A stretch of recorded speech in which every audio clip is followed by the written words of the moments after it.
દામિની, દામિની, કોણ જાણે ક્યાં મરી ગઈ છે? દામિની, દામિની, હું તારી સાથે વાત કરું છું. ઓહ સાચે જ? મને તો ખબર જ નહોતી કે તમે મારી સાથે વાત કરો છો. હા, ધીમે બોલશો ને તો પણ મને સંભળાશે. જલ્દી બોલો. તો એકવાર જવાબ દઈ દેવાય ને કે હા મને સંભળાય છે, હું બેરી નથી. તો ક્યારની તો જવાબ આપું છું ને જવાબ. દામિની, હા રસોઈ કઈ બની નથી, રોટલી બનાવવાની બાકી છે, શાક નથી ચડ્યું, તો તું કરે છે શું? તો તમે શું કરો છો? મારી પહેલા તો તમે રસોડામાં આવ્યા હતા ને તો તમારે કરી નાખાય. એમાં રાડું છે નહીં નાખો છો. અને આ રહ્યા મગ મેં કાલે બનાવ્યા હતા, હજુ છે. કાલના મગ તું ખાજે, હું નહીં ખાવ. અને આમ પણ આપણો છે ને રસોઈ કરવાનો વારો છે ને કે એક ટાઈમ તું બનાવીશ ને એક ટાઈમ હું. હા, તો અત્યારે તમે બનાવી નાખો, રાત્રે હું બનાવી નાખીશ. આ તો ખોટું કહેવાય ને. બપોરની રસોઈ તારા ભાગની છે ને સાંજની મારી. હા, તો મારા ભાગની છે ને તો આ લ્યો ને આપું છું ને, મગ ખાઈ લેજો. મેં તો મારા માટે ઓર્ડર કરી દીધું છે. બુદ્ધિની બારદાન, આ મગ નહીં ચણા છે. ચણા હવે વોટેવર, શું ફરક પડે છે? ખાવું તો છે ને, નામ મેં ક્યાં રખા હે. તું આવી કેમ છે? તારા મમ્મી પપ્પાએ તને શીખવાડ્યું નથી કે મોટા સાથે કેમ વાત કરે?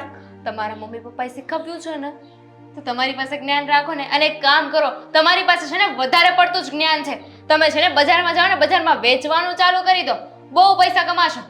તો પણ તારા જેવા બુદ્ધિ વગરના તો લેવા નહીં જ આવે ને, કારણ કે બુદ્ધિ જ નથી કે ક્યાં શું કરવું એ. અરે યાર, આ તમારી છે ને રોજની કચકચ થઈ ગઈ છે. આ કઈ વાત ના હોય ને તમારી પાસે તો પણ તમારે વાંધો જોઈએ છે. સીધી રીતે કહી દો ને કે મારી સાથે ઝઘડો ના કરો ને ત્યાં સુધી તમને ખાવાનું પચતું નથી. પણ તું સીધી રીતે કહી દે ને કે તને શોખ છે મોઢામાં આંગળા નાખીને બોલાવવાનો. તો કીધું ને, હું નહીં બનાવું તો વાત પૂરી થઈ ગઈ. મેં તો મારો બંદોબસ્ત કરી લીધો છે, તમે તમારો કરી લો. કોણ જાણે મમ્મી તને ક્યાંથી ગોતી આવ્યા છે. અરે કેટલી છોકરો જોઈ હતી, દેવાંગભાઈને 50 વખત કહ્યું કે કોઈ સારી છોકરી સાથે લગ્ન કરો, પણ નહીં, એને તો આ જ ગમી હતી. હું જ ગમી ને, ગમું જ ને, હું છું જ એવી. ગમે ને ગમી જાવ, એટલે કે બધાને જ ગમી જાઉં. ખબર છે મને, બધાને જ ગમી જાવ, પણ 15 દિવસ કોઈની સાથે રહે ને તો ખબર પણ પડી જાય કે ગુણ જેવું કઈ છે નહીં. આ તમારી સાથે તો વરસ દિવસથી રહું છું, ક્યાંય બોલી રહ્યો છો ને મારી સાથે? ક્યાં જવું? મજબૂરીનું નામ મહાત્મા ગાંધી છે ને, ઘરમાં અમારે રહેવું પડે એમ છે. મજબૂરીનું નામ મહાત્મા ગાંધી નહીં, મજબૂરીનું નામ મીરા છે, મીરા. એટલે તો સહન કરું છું ને તને. સહન કરે છે? હા, અને તું કારા કોને દે છે? તારા કરતા મોટી છું, થોડી સભ્યતા રાખ. મોટી છું તો શું થઈ ગયું? આ મોટા જેવા લક્ષણો છે તમારામાં. મોટા હોય ને તેને કામ કરવાનું હોય, પણ તમે તો મને કામ ચીંધો છો. અને નાનાઓને શું કરવાનું હોય? આખો દિવસ મોબાઈલમાં ગેમ રમવાની હોય ને. ગેમ નહોતી રમતી, ઇન્સ્ટાગ્રામમાં રીલ મૂકતી હતી, મારી અને તમારી. મારી શું કામ મૂકી? કાઢી નાખ મારી રીલ. ટ્રેન્ડિંગ ઓડિયો હતો, એમાં લખ્યું હતું કે મારા જેઠાણી છે ને મારા મોટા બેન જેવા છે, મને બહુ સારી રીતે રાખે છે. અરે વાહ, આ સોશિયલ મીડિયા પર કંઈક અલગ જ વસ્તુ છે. હા, ઘરમાં કૂતરા બલાડાની જેમ ઝઘડતા હશે, પણ જ્યારે વિડીયો મૂકશે ને ત્યારે એટલો પ્રેમ બતાવશે ને, આ બતાવીને જ દુનિયાને ગાંડી કરી છે. ભૂલી ન જતા, હા મારા કારણે છે ને તમારું ઇન્સ્ટાગ્રામ પણ ગ્રો કરે છે. જોયું કેટલા ફોલોવર્સ આવી ગયા છે? તમારી રીલ મિલિયનમાં પહોંચાડી દીધી છે મેં. તો પછી એક કામ કર, એ ફોલોઅર્સમાંથી એકને ફોન કર કે અહીંયા આવીને જમવાનું બનાવી જાય. જમવું છે કોને? તમારે ને, તો તમે બનાવો. ફોલોઅર્સ કોણે વધાર્યા છે? તેને. તો તું ફોન કર. નહીં કરું, નહીં બનાવ, ખાવાનું નહીં બનાવ એટલે નહીં જ બનાવ, થાય કરી લેજો.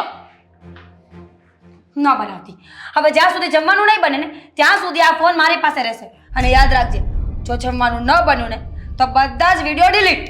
તો કરી દેજો ને ડિલીટ. જો તમે એવું કંઈ કર્યું છે ને તો તમારા તમને ખાવાનું ખાવા દઉં ને તો. આમથી ક્યાં ખાવા દે છે? ન દેતી ખાવા, પણ વિડીયો તો હું ડિલીટ કરીને જ રહીશ. તો કરી દો, હું એ જોઉં છું. હું તમારો ફોન જ તોડી નાખીશ. સારું ને, મારો ફોન તો બહુ જૂનો છે, પણ તારો ફોન હમણાં લીધો છે ને, 65,000 એપલ, તૂટી જશે ને તો બીજો નહીં લેવાય.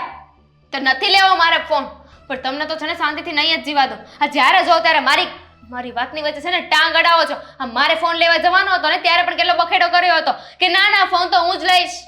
હા તો લીધો તો નથી ને, પહેલા તને લઈ આપ્યો ને તો સારું કહેવાય કે તારું આટલું માન રાખું છું. લઈ નથી આપ્યો, મેં લેવડાવ્યો છે. બાકી તમારા હાથમાં હોતે તો તમે લેવાય ના દેત. હા તો સારું છે કે દેવાંગે મારી વાત માની અને મને ફોન લઈ દીધો. સારું, હવે તું મારી વાત માન, નહીં તો ભૂલી જજે 65,000.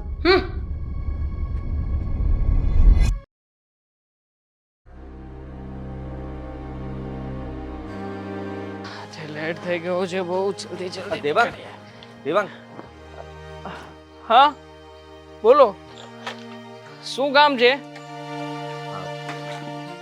કામ એવું હતું કે ખાતામાં થોડા પૈસા પડ્યા છે.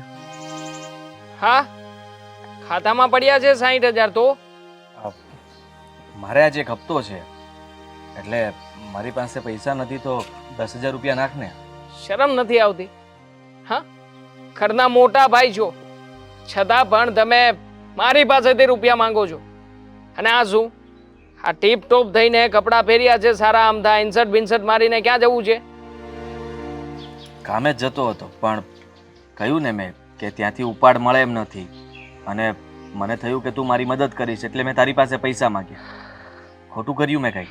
તો ખોટું જ કર્યું છે ને શું સારું કર્યું છે આ હપ્તો ભરવાનો હોય છે ત્યારે નાનો ભાઈ યાદ આવે છે જ્યારે કોઈને પૈસા આપવાના હોય છે ત્યારે નાનો ભાઈ યાદ આવે છે જ્યારે ઘરમાં વધારે જરૂરિયાત હોય ત્યારે નાનો ભાઈ યાદ આવે છે તમારે કરવું છે શું જીવનમાં આ કઈ લક્ષ્ય ખરો તમારો કે મજૂરી કામ જ કરવાનું છે અરે નામ ડૂબાડ્યું છે તમે તો શું પૈસા પૈસા આ જ્યારે હોય ત્યારે પૈસાની જ રામાયણ હોય છે પૈસા ના હોય ત્યારે પાછા મારા ભાભીનું ઉપરાણું લઈને આવશે ત્યારે કહેશે કે મારી પત્ની આમ કરી રહી છે મારી પત્ની તેમ કરી રહી છે અરે રહેવું છે અમારા દબાણ હેઠળ તો પછી અમે કહીએ એમ તો કરતા નથી.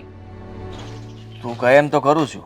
શું કરો છો હા શું કરો છો હું કહું છું એવું શું કરો છો હું કેટલાય વર્ષોથી કહી રહ્યો છું નોકરી બદલો બદલી છે નથી બદલી શકું.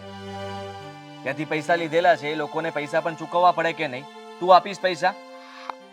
આટલી બધી ઉધારી આવે છે ક્યાંથી હા આટલા બધા રૂપિયા તમે લોકો પાસેથી લીધા છે શું કામ કહેશો હા ચેન કરાવ્યો હતો સોનાનો શું કર્યું એનું એ પણ વેચી નાખ્યો ને ગીરવે મૂક્યો છે. વાહ એવોર્ડ દેવો પડે તમને તો હા પૂછ્યા વગર ચેન તમે ગીરવે મૂકી દીધો ફરજ નથી પડતી તમારી કે તમારે મને પૂછવું જોઈએ મારે તારું લેક્ચર નથી સાંભળવું. તારી પાસે પૈસા અરે શું કામ નથી સાંભળવું કામ એવા કર્યા છે તો સાંભળવું તો પડે જ ને આમ પણ જ્યારે હોય ત્યારે પૈસા પૈસા અને હવે જ્યારે કહીએ છીએ તો પછી ભાઈને લાગી આવે છે લેક્ચર નથી સાંભળવું તો શું કામ એવા ધંધી ના કરો છો જો તારી પાસે પૈસા પડ્યા છે તેમાંથી 10,000 રૂપિયા આપું તને જલ્દી પાછા આપી દઈશ.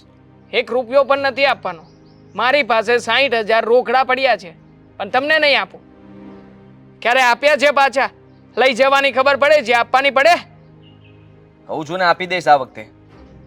આ વખતે આપી દઈશ હા હું તો છેલ્લી 4 વખત કહીને લઈ ગયા છું હજી આવ્યા નથી રૂપિયા અને આમ પણ હા મારા ભાભીને બહુ વધારે પડતો શોખ છે ઘરમાં આ રોજ નવી નવી સાડીઓ લઈ આવે છે આ રોજે રોજ હા દામિનીને કોઈને કોઈ વાતે ટોર્ચર કરે છે તો શું આ અમારે સહન કરવાનું છે મારી વાત સાંભળ મારે અત્યારે છે ને તારી સાથે આ બધી વાત નથી કરવી અને તારે જે કહેવું હોય ના જ કરો ને મોટા ભાઈ તમે આ વાત ના જ કરો કારણ કે તમારો વાંક છે હવે મારે પૈસા જોતા છે.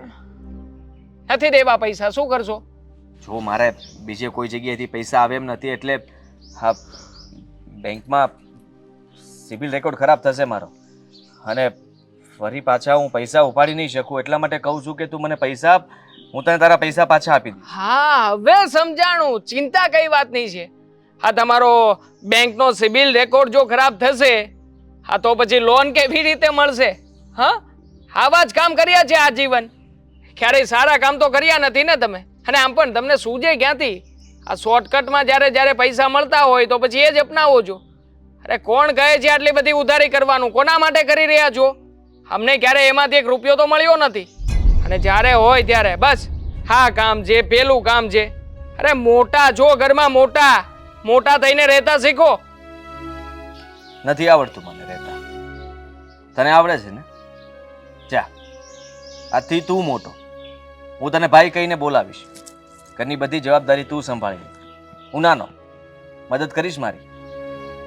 હું શું કામ મદદ કરું હા મદદ કરવાની આવે તો નાના મોટાની પાટલી બદલાઈ જાય એમ કેમ? વાહ શાબાશ એવોર્ડ આપવો પડે તમને તો જવાબદારી નિભાવવાની વાત કરે છે ને તું તો તને કહું છું તું નિભાવી લે જવાબદારી. મેં અત્યાર સુધી મારી જવાબદારી નિભાવી જ નથી ને મેં આ ઘર માટે કંઈ કર્યું જ નથી અને મારે તને બધી વાતના જવાબ આપવા જરૂરી પણ નથી અને એટલા માટે કહું છું કે હું તને મોટો ભાઈ માનું છું. ભાઈ મારાથી ભૂલ થઈ ગઈ મારી માથે લેણું થઈ ગયું છે હું ઓછું કમાઉં છું નોકરી હું જ્યાં કરું છું ત્યાં જ કરીશ અને કરતો રહીશ. તારાથી થાય તો મને મદદ કરી દે ને પ્લીઝ. એક જ શરતે મદદ કરીશ. આ ઘરમાં મારા ભાભીએ જેવી રીતે દામિની કે ને એ રીતે રહેવું પડશે. બોલો. ગુલામ બનાવીને તો રાખ્યા છે અમને. ક્યાં ગુલામ બનીને રહ્યા જ છો તમે? હા હા, અમારા માથે ચડીને તમે લોકો તાંડવ કરો છો અને પાછા કહી રહ્યા છો કે ગુલામ બનાવીને રાખ્યા છે અમે. નોકર બનાવવા માંગે છે. હા એ સહી, નોકર તો નોકર, જે વેલ્યુ છે એ બનાવવા માંગુ છું. બોલો રહીશું? ગાડી સાફ કરી દઉં છું, ખાતામાં 10,000 રૂપિયા નાખો ભાઈ. ઓ ભાઈ ઓ, જરૂર નથી. આમ પણ તમારી જેવા અમે લોકો નથી. નાખી દઈશ તમારા એકાઉન્ટમાં, નાખી દઈશ. Thank you. કોણ જાણે નવા નવા કપડાં પહેરીને ક્યાં જતા હશે.